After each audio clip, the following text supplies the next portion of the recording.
15 अगस्त 2022 को मुंबई की अंधेरी में रहने वाली वंशिका राठौड़, जो रोज की तरह अपनी स्कूल जाती है और 2:30-3 बजे तक घर वापस आ जाती है, लेकिन इस दिन वो घर वापस नहीं आती है। घर वाले 4-5 बजे तक वेट करते हैं।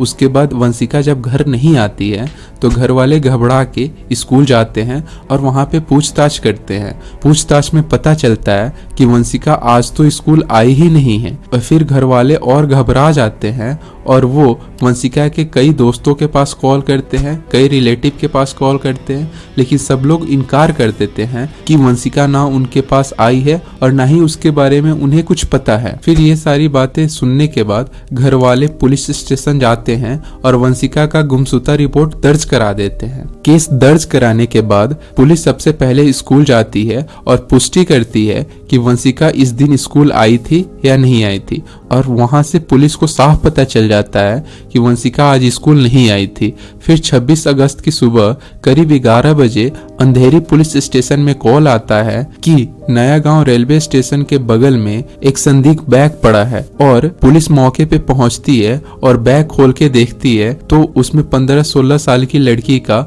लाश मिलता है। जांच में पता चलता है कि यह वही लड़की है जिसका कल मिसिंग रिपोर्ट दर्ज कराया गया था। फिर घर वालों को खबर दिया जाता है। घर वाले आके लाश देखते हैं और ये पुष्टि हो जाता है कि ये लाश वंशिका राठौड़ की ही है। लेकिन सवाल यह था दोस्तों कि आखिर ये 15-16 साल की मासूम लड़की को 22 बार चाकू से वार करके किसने जान ली है। और पुलिस ने बॉडी को पोस्टमार्टम के लिए भेजा और 10 क्राइम ब्रांच की टीमों का गठन किया गया और सबसे पहले ये पता लगाया गया कि वंशिका गई कहाँ थी। और सबसे पहले उसके घर से स्कूल तक की सारी सीसीटीवी फुटेज निकाली गई और जानकारी ली गई। और इसी सीसीटीवी फुटेज में सामने आया कि वंशिका इस दिन स्कूल ना जाकर किसी और रास्ते पे गई है और वहां उसकी मुलाकात 2 लड़कों से होती है और वंशिका वो 2 लड़के के साथ चली जाती है। इसके बाद पुलिस ने वंशिका का कॉल रिकॉर्डिंग खंगाला और उसमें सामने आया कि वंशिका आखिरी पर जिस शख्स से बात की है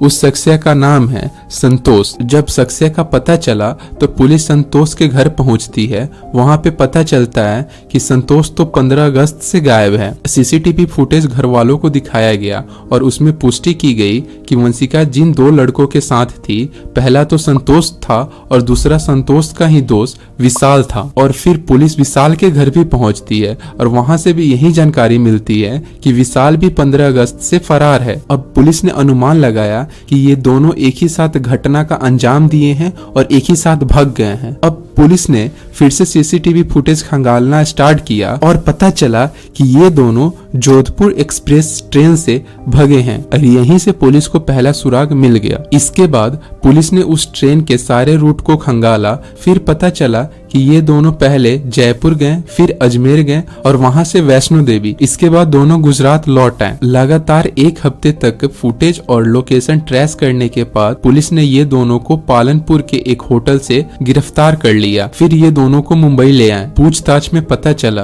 कि 15 अगस्त को संतोष ने ही वंशिका को बुलाया और तीनों विशाल के घर गए और वहां पे संतोष और वंशिका की कुछ देर बात होती है। फिर वंशिका वहां से निकलने लगती है। निकलते वक्त वंशिका संतोष से बोलती है कि मैं अब तुमसे नहीं मिलूंगी क्योंकि मेरे मम्मी पापा गुस्सा होते हैं। और यही बात सुनकर संतोष भड़क गया। फिर ये दोनों का आपसी बहस और चला। फिर संतोष और विशाल मिलकर वंशिका पे चाकू से 22 बार वार कर देते हैं और वंशिका का जान ले लेते हैं। उसके बाद उन्होंने वंशिका का कपड़ा बदला और बॉडी को एक कंबल में लपेट के बड़े से ट्रॉली में भरा और रेलवे स्टेशन जाने के रास्ते में फेंक दिया और वहां से ट्रेन पकड़ के फरार हो गए। और पूछताछ में संतोष ने बताया कि कुछ महीने पहले उसने वंशिका से किसी ऑनलाइन प्लेटफॉर्म पे मिला था। फिर वहां से वो दोनों की दोस्ती होती है और वो दोनों फोन से बात करना और मुलाकात करना शुरू कर देते हैं। लेकिन एक बार वंशिका के घर वाले को ये सारी बातें पता चलती है। फिर उन्होंने संतोष को धमकाया